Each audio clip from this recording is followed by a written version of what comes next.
Magandang araw mga kasambahay. I'm Dr. Katrina Florcus Dacanay, your pediatrician every Sunday morning here at Doctors on TV. Alam nyo ba na may isang kondisyon na nakakaapekto sa mga batang lalaki na hindi agad namamalayan? Ito ang varicocele, na maaaring makaapekto sa reproductive system ng isang bata. Sa video na ito, aalamin natin kung ano ito at kailan ito dapat bigyan ng pansin at paano ba ito maaaring makaapekto sa overall well-being ng bata. Ang varicocele ay ang abnormal na paglaki or pamamaga ng ugat sa loob ng scrotum, ang supot ng balat na kinalalagyan ng mga testicles. Para itong varicose veins, pero sa halip na sa binti, nangyayari ito sa mga ugat na tinatawag na pampiniform plexus na bahagi ng spermatic cord. Kapag hindi maayos ang pagdaloy ng dugo pabalik sa puso, naiipon ang dugo sa mga ugat at lumalaki ang mga ito. Kadalasan, nasa left side ang varicocele. Hindi mismo ang testicle ang unang namamaga, pero maaari nitong maapektuhan ang paglaki at function ng testicle. Sa maraming bata at teenagers, walang sintomas at nadidiskubre lamang ito during a routine physical examination.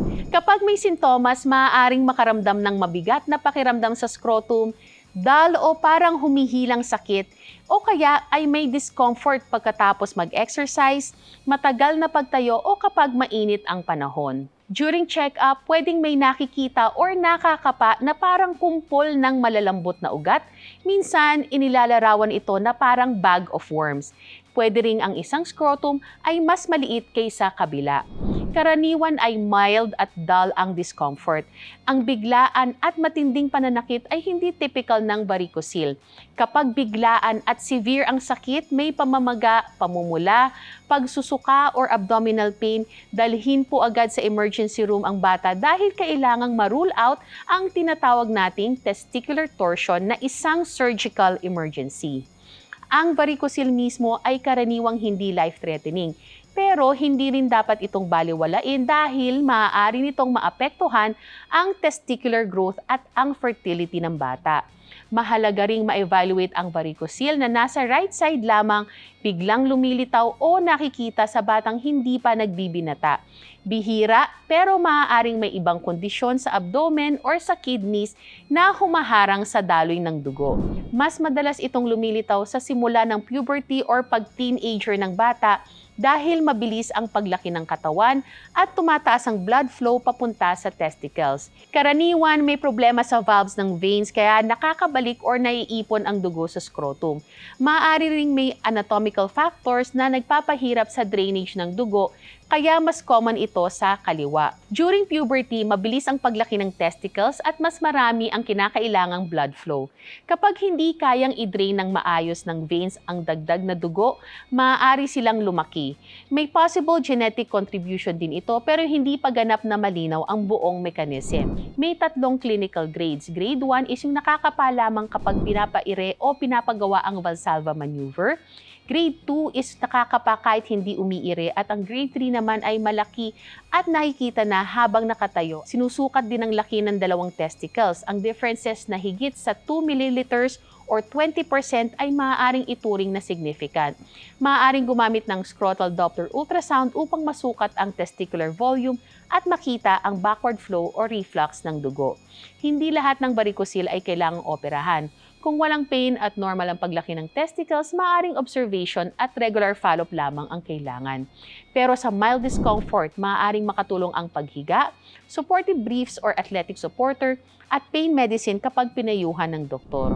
Maaaring irekomenda ang repair kapag may persistent na maliit na testicle, significant pain, bilateral palpable varicocele, abnormal semen findings sa older adolescent, o malaking pamamaga na nagdudulot ng physical o emotional discomfort.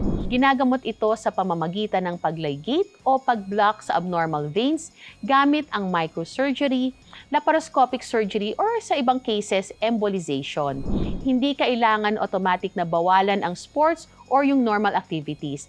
Maaari siyang maging active ayon sa kanyang comfort. Pero kung sumasakit pagkatapos ng strenuous exercise or matagal na pagtayo, magpahinga muna at gumamit ng supportive underwear. Kapag persistent o lumalala ang sakit, kailangan siyang ma-assess bago ipagpatuloy ang activity.